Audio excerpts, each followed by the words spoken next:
I'm a classic oldest daughter. I'm a classic recovering people pleaser. I am a classic overachiever millennial, and this is my burnout recovery story. I'm Ashley. I'm the lead mentor with Mentor Me, and today I'm going to talk to you all about my burnout recovery story and why helping women recover from burnout is so close to my heart.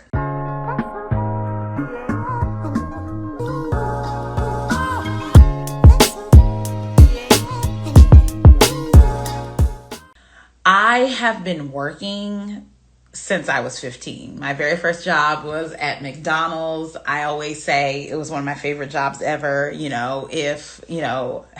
a PhD and being a senior level administrator in higher education and owning a professional development company that serves women doesn't work out, I'm going back to McDonald's. But that's neither here nor there. I have been working feels like all my life. And I have always loved to work. I love the community, the connection. I love making money. I love serving people, solving people's problems through work. And I'm really grateful to have a career overall that I've really enjoyed, where I felt fulfilled and served and where I've been able to serve others. But there have been some critical points in my career where I felt absolutely burned out. And those have proven to be critical turning points in my career to really help me be reminded of what matters and to make better decisions to help my career thrive. And I'm able to tell my story now on the other side of, burnout. I'm able to tell that story and even help other high achieving professional women avoid burnout through my Revive and Thrive series that I'm running. And so if you are currently suffering from burnout, if you constantly feel tired and disengaged and angry and irritable around work, related to work, at work, those are all signs of burnout. And you would really benefit from listening to this conversation, hearing my recovery story, and then learning strategies to eliminate burnout and really have a career where you can thrive. So turn up the volume, sis, and lean in. We're going to talk about burnout recovery. So I can remember two very distinct times in my life and in my career where I experienced burnout. The first is when I was in my early to mid 20s. I was working in retail management and had been doing retail management for a number of years. I had worked for Target Corporation. I had worked for JCPenney Corporation and really loved retail management lifestyle. It was fast paced. It was hustle bustle. You can solve your customers' problems quickly. You just stock that shelf with toilet paper. They coming in for toilet paper, problem solved, right? It was my first real job right out of college. And at the time I was making good money. I remember getting that offer letter and it was like $48,000, and you would have thought it was $480,000. I just thought that I was going to be rich, I just thought, oh my gosh, this is amazing. Like, I am making almost $50,000 as a 21-year-old. Like, I can't believe it, And I had my own car and I had my own apartment, and I just thought, oh my goodness, like the world is my oyster. Like, I can do anything. And I really love the work that I did there. I love the team environment. I love the values of a lot of the companies that I was working for. And I really, just thought I was doing good and meaningful work. And I'll never forget, I was on vacation. I was living in Chicago at the time and working, like I said, in retail management at a big box store. And I'll never forget, I was on vacation in Atlanta and I learned that my mom was sick. She wasn't doing well. And my mom was in her late 40s. She was Otherwise, from what I knew, in good health. I never knew her to have any serious health issues. And so, I was just kind of like, oh, well, she's in the hospital. Like, for what? They said she was having some stomach problems. I was like, I'm sure she's fine. Like, this is not an issue. Let me know when she gets discharged and she makes it home. I didn't really think anything of it. And I remember being in Atlanta and being with some friends and hanging out, and then went back to Chicago, and I had a shift at work. And I worked my shift, and I got a call that my mom her health was declining and that I should come home. And, I shared with my boss and my supervisor that my mom's health was declining, and that she wasn't doing well. And then I'll never forget, my boss seemed totally unfazed, like unbothered by, what to me was really devastating news. And, she was like, well, you need to finish, setting up this towel display before, you leave, right? Like, you can work the rest of your hours tonight and then you can leave. And I'll never forget, it was we were prepping for like inventory or prepping for some big store turnover. And I was literally stuffing towels, knowing that I was, should be rushing home to get to my mother's aid. And that next day I did go home and, was by my mother's side. And 10 days later, she died at 49 on her birthday. And it was at that point that I recognized, oh my goodness, like, not only am I suffering from grief and overwhelm at the loss of the woman who brought me into this world, but I'm absolutely overwhelmingly burned out from a job that doesn't see me, doesn't value me. And literally, while I was preparing my mother's funeral arrangement, sent me a letter and was like, if you don't return to work within, I want to say it was like 4 days or something, you'll be terminated. So I subsequently quit that job, before I was terminated, and, sold my apartment and moved back in, with my family to, support, my mother's transition, and to support my siblings. But I'll never forget the feeling like my organization didn't see me, didn't value me, and didn't care enough to, like, support me during, one of the most challenging times of my life. And that feeling of despair, that feeling of disconnection, that feeling of not being worthy to an organization that I had given so much time and energy to, really broke me. It was really hurtful to me. And it took me a long time, probably several months to, re-enter the world of work, just because I was so distraught from grief and burnout, that it was hard to like kind of recenter my identity around work.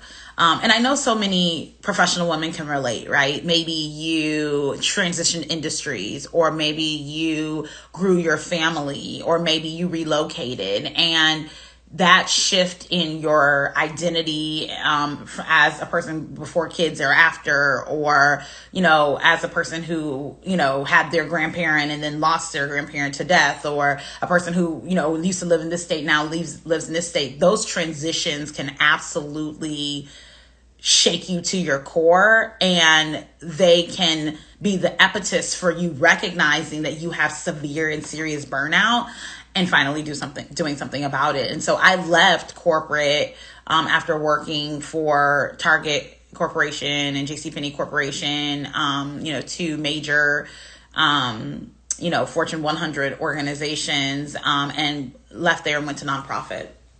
And let me be clear that, this doesn't mean that corporate is bad, or, that it,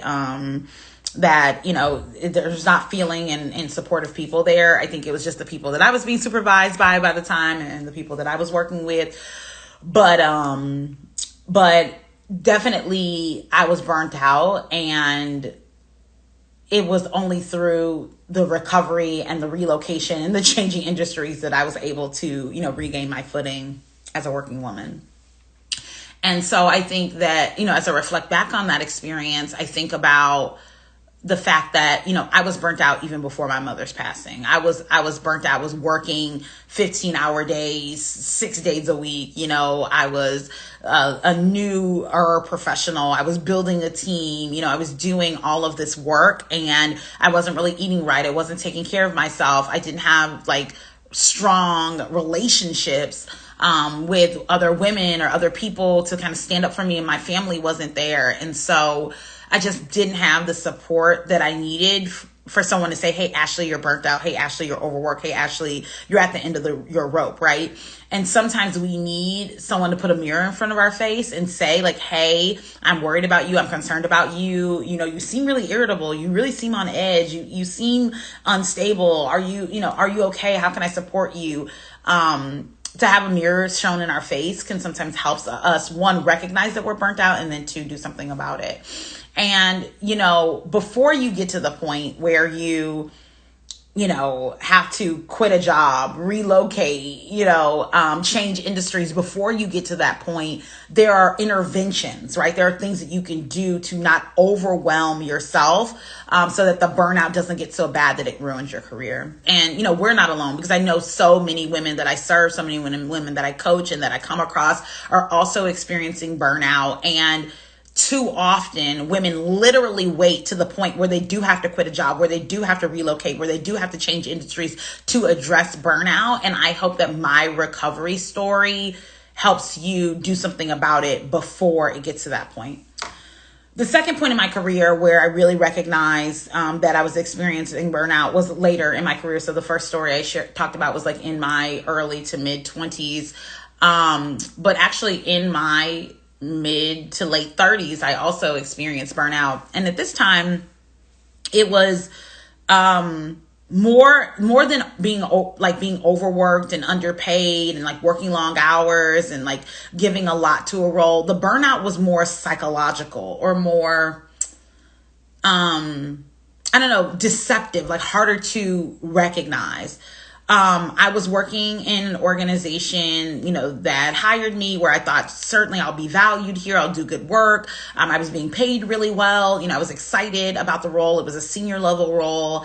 And very quickly, I recognized that I was being put on a glass cliff. And if you watch a lot of my content, you'll hear me talk a lot about the phenomenon of the glass cliff. This is a very common phenomenon that particularly women, and particularly women of color, experience when they're sort of elevated to a senior level role. They're touted as, the coming of Christ. Oh, this person's going to save our company. They're going to do this. They're going to do that. And they're kind of pushed out on a ledge and told, do this with no support, no staff, no team, no budget, but do this, and good luck, right? With the whole idea that they're actually being pushed out there with no support on purpose to serve as a martyr for, this is why we don't hire these type of people, right? And it's insidious. It's hard to see it coming, but I quickly realized because of my, sort of education in the field, that I was being put out on this glass cliff. And every time I took a step, it was like, oh, like did you do this? And I'm like, yeah, I did that. What, did you do it this way? Well, no, I didn't do it that way because nobody asked me to do it that way. Well, you should have known to do it this way. Or it would be silencing, right? Like I experienced a lot of silencing. There were times when I would send emails to my boss, to my supervisor, and no response for days, for weeks. I would see this person in meetings and be like, hey, I sent you an email a week and a half ago. I haven't heard back from you. I really can't move forward on this without some insight from you. And they would be like, you sent me an email? As if like the email server was down or something. Like, I'm like, what is going on, right? Like I was being iced out. I was being ignored. I was being pushed further and further on this glass cliff. I would raise my hands in meetings and be ignored. I would, finally speak out about something that was in, my scope of work, and my hand would be slapped and I would told, you shouldn't have said that, or you shouldn't have spoke to that. I would come in early and I would stay late and still be told that I wasn't, doing enough toward the work. The people that I was supervising were, kind of like running to my boss to tell them things that I was doing or not doing. So there was not a lot of unity and a lot of community among my team. It was really quite, quite tragic, and I was completely burned out. I think that, again, this was more psychological burnout than like, being overworked, kind of burnout. But I think that the psychological burnout, being iced out, being ignored, being pushed on a glass cliff, your work being minimized, your work not being recognized, is actually more damaging because it's insidious. It's hard to pinpoint, right?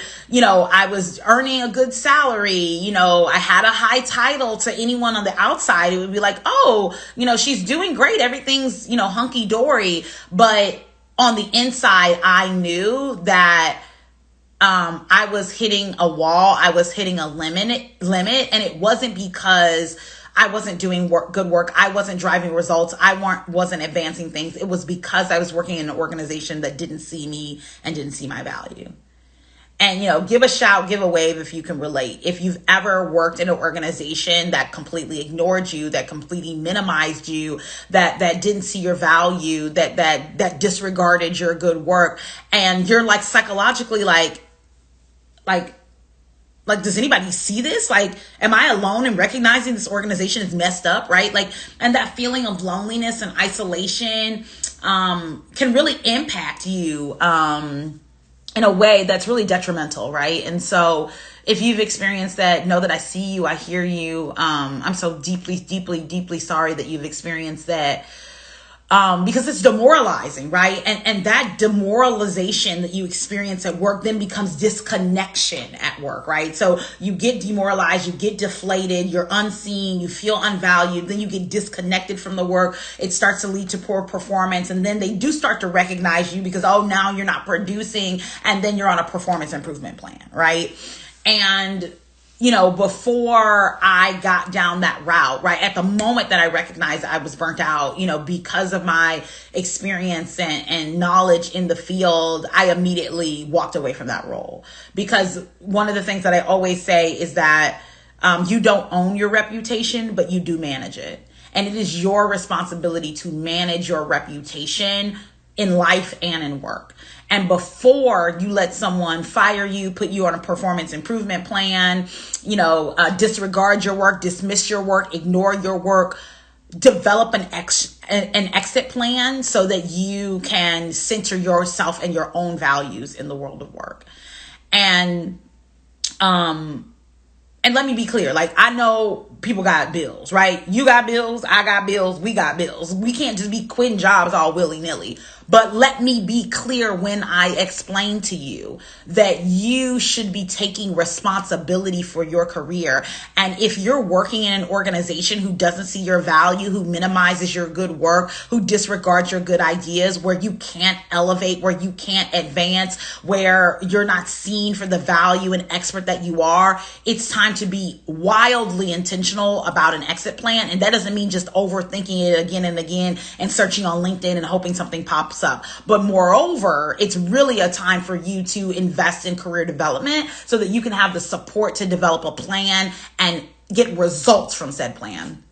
It's just baffling to my mind that still in 2024, so many high achieving professional women are the only Black woman, the only person of color, the only woman, right? And so many of my mentees are the only person with a disability, the only person, maybe with kids in their organization, there's so many only still. And right, being isolated, feeling lonely, feeling like you don't have the support of your team, your supervisor,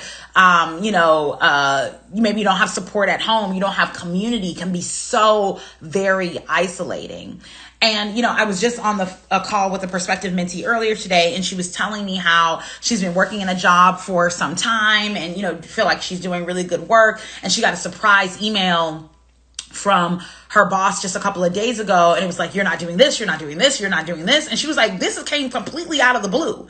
Right. And she was like, I just didn't expect it. It was like they came back from vacation on a vengeance and, they didn't have the context and they didn't know about this or that, but they kind of came for me. And she was like, before I get fired, Ashley, before, they terminate me or put me on a performance improvement plan, I want your help to really transition my career. Right. And so, if you can relate to that story where you're like, am I getting written up?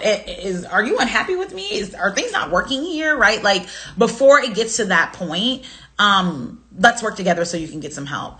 And I do think it's true that we often have to make very hard decisions when it comes to our careers. And I think that too often we sit in indecision, and we sit in sort of being stuck, and we sit in uncertainty, and as soon as, and once I do this, and after this, like we sort of sit in these spaces of uncertainty, which we, in our minds, I'm sure, like we really believe in as soon as, we really believe in after this, we really believe in next week and next month, and at the top of the year. In our minds, like we really believe that, but in actuality, it's been time.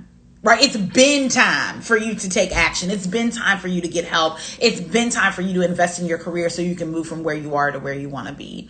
And, in my most recent burnout experience, I was very intentional about not staying stuck, not staying there. And, it had impacts on, my savings goals. It had impacts on, my relationships. It had impacts, even on me psychologically, and sort of thinking about like, gosh, is this going to hurt my career? Is this going to set me back? But I'm grateful that this time around I had more support. I had people in my corner. I had people rooting for me. And, I was able to bounce back, do that recovery process much quicker, much faster this time around than I was in my early to mid 20s. And so, I want to encourage you that it gets better, right? But it gets better with more knowledge, with more support, and with better strategies. And this is why I'm so passionate about, and this is why I speak so much to burnout recovery and having strategies to bounce back from burnout, because I know how detrimental it can be for your career. I've talked to the women where because they were burnt out, it's ruining their marriage. I've talked to the women where because they're burnt out at work, it's impacting their performance at work. I've talked to the woman who's so burnt out she can't even focus on finding a new job because she's so exhausted and overwhelmed at her current job. I've talked to the woman who's working 2 and 3 jobs because she's so burnt out and underpaid at her one job that she has to pick up all these side hustles to make up the difference. And if that sounds like you, if that's something that you're experiencing, I want to invite you to register for my Revive and Thrive 3-part series on burnout recovery today. It's a really impactful experience to be in community with an expert career development professional and other women who are experiencing burnout so that you can come out of that thing together. Burnout is something that you can recover from. Burnout is something that you can learn how to manage and minimize. Burnout is something that can absolutely ruin your career, but you can put a stop to that when you have the strategies and insight to heal from it. And while I'm very clear that I am not a mental health professional, I am an absolute expert in career development, and that expertise helps me tap into the mindset and the behaviors that contribute to burnout so that we don't repeat that mindset and those behaviors ongoing. And so if you find yourself really challenged with burnout, or you find yourself on the brink of burnout, or you think maybe I've recovered from the burnout, I did find a new job, I did get out of that terrible situation, but I really need some strategies to make sure I don't go back in it, I invite you to register for this Revive and Thrive series. You can find the link to register right in my website at mentor-me.org. That's mentor-me.org. At the top of the page, you can see where it says register for Revive and Thrive. And it's really going to serve you well. It's not a webinar. It's not a one-time training. We're really going to spend some time this month sitting down and really developing and implementing a strategy to help you recover from burnout and build back better. And, some of the biggest self-care things that I teach in Revive and Thrive are around boundaries, right? Around managing up, around speaking about your skill sets with authority, right? It's not taking an extra day off. It's not slacking on the work. It's not, reading a whole bunch of self-help books. It really is about boundaries and skill articulation and self-advocacy. Like, these are the things that I teach in my Revive and Thrive class that are sustainable, that are going to sustain you now in your career and beyond.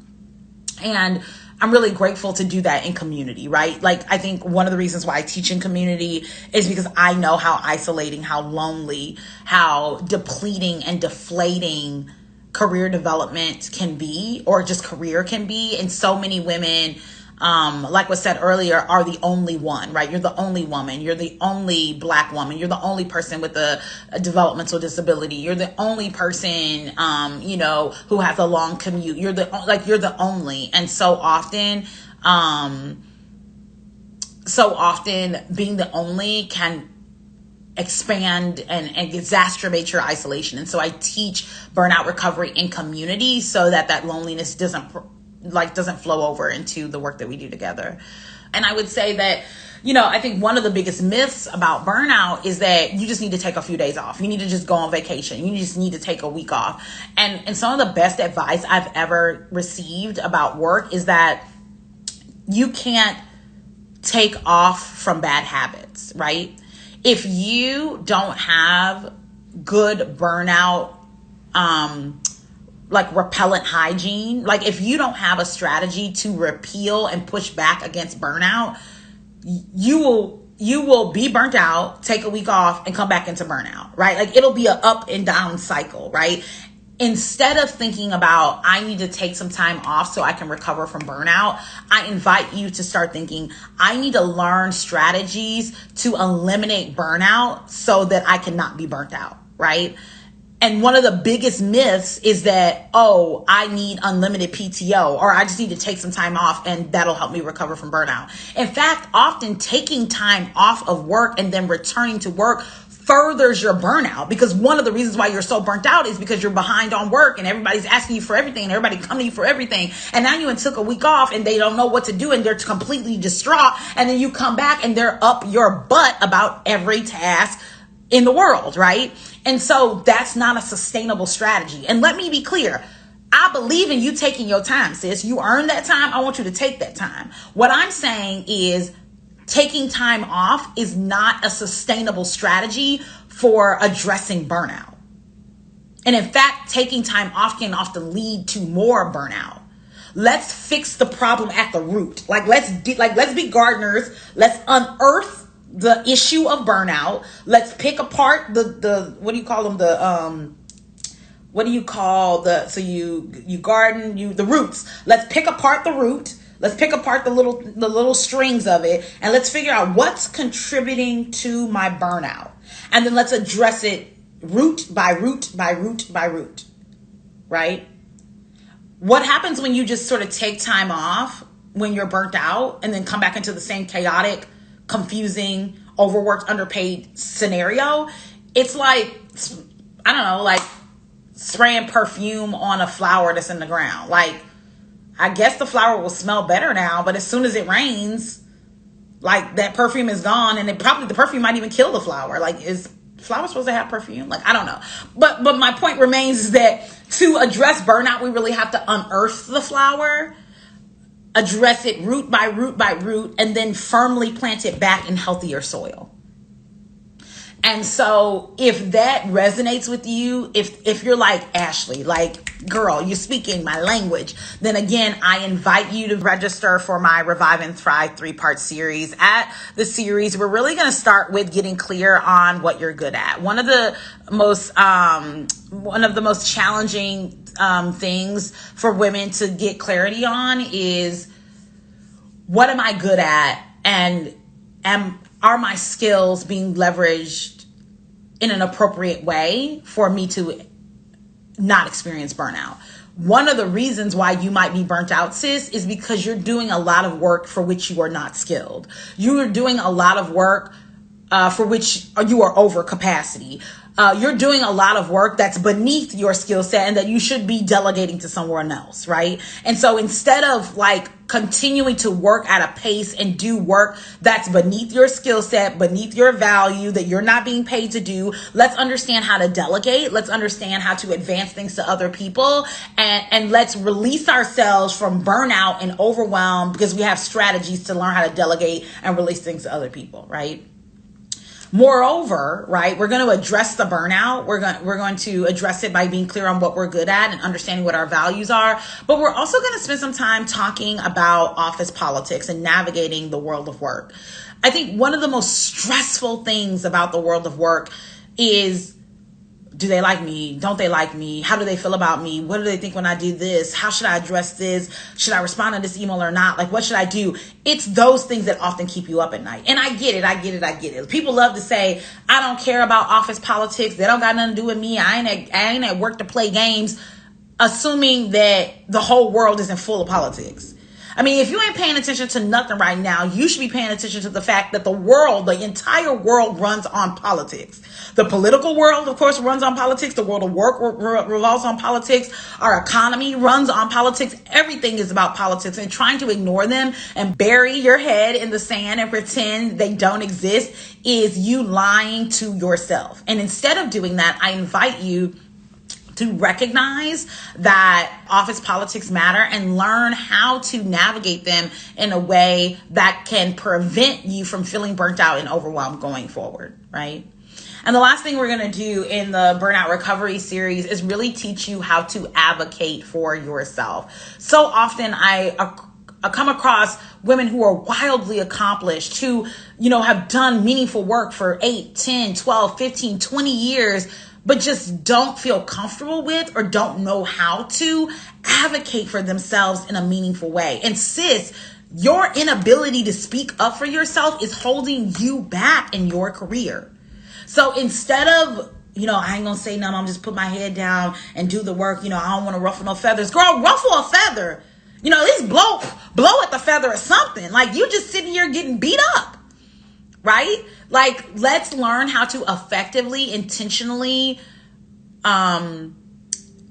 with meaning, advocate for ourselves in a way that doesn't mean we have to get out of character, doesn't mean that we have to fall into a trope of angry Black woman, but does ensure that we're not getting walked all over in the world of work, right? Because when you don't know how to advocate for yourself, you're a yes man, you're a yes woman. Oh yeah, I don't mind doing that. Oh yeah, I'll pick that up. Oh, don't worry about it. I'll take care of it. All the while being overworked and underpaid, right? So again, none of this can be achieved by you taking more days off. Right? None of this can be achieved by you taking more days off. Instead, we really need to learn, right, how to address burnout at the root, uncover it, and build back strategies better. I'm Ashley. I'm the lead mentor with Mentor Me. You can go right to my website to register today for the Revive and Thrive 3-part series on burnout recovery. I'm so excited to help you have a totally different experience with your career once you've recovered from burnout. Thanks so much for listening to my burnout recovery story, and I look forward to seeing you at Revive and Thrive. Register today. Bye.